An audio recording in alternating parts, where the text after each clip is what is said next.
Всем привет, дорогие друзья и коллеги. Знаю, что с нетерпением вы ждете информацию о, соответственно, помощнике прокурора. Теперь я думаю, что вы уже все знаете, да, кто этот человек.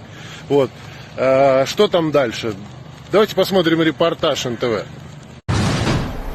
Слишком высокого мнения о себе и своей должности оказался помощник прокурора Черемушкинской межрайонной прокуратуры. Санал Насонов нахамил водителю такси, унизил его, пугал своей корочкой, а потом вообще распустил руки. Мягко говоря, недостойное поведение привилегированного пассажира осталось на записи регистратора. Эти кадры теперь доступны не только его руководству. В костюмах, но шатающейся походкой трое мужчин садятся в такси. Тот, что в синем пиджаке, сразу показал, он главный, а его желание, например, припарковаться прямо у подъезда, обязательны к исполнению, даже если это противоречит закону. В смысле нельзя стоять? Я тебе разрешил, значит можно. Вот так отменил все правила дорожного движения помощник прокурора Черемушкинской межрайонной прокуратуры Санал Насонов. О месте работы он не преминул сообщить таксисту для пущей убедительности.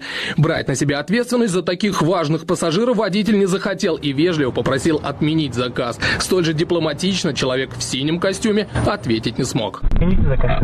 250. Я не хочу ехать. Идет запись разговора. Я тебе сейчас переломаю тебя сейчас. Я не хочу ехать, вы что ругаете? Знаешь, кем разговариваю? Я тебе сейчас... На этом съемка прерывается. А что было дальше, водитель рассказал уже после того, как написал заявление в полицию. Он хоть и получил поддержку от начальства, ассоциации таксистов и пользователей интернета, но все равно боится афишировать лицо и имя. А вдруг этот буйный пассажир найдет его снова, пользуясь связями. Он настойчивый. После конфликта сам агрессор вышел из машины, однако друзей заставил отвезти на вокзал. Я слышал, так разговаривают, тоже, может, киданем, то есть, да. Второй спрашивает, на какой сумма там, сколько там сумма?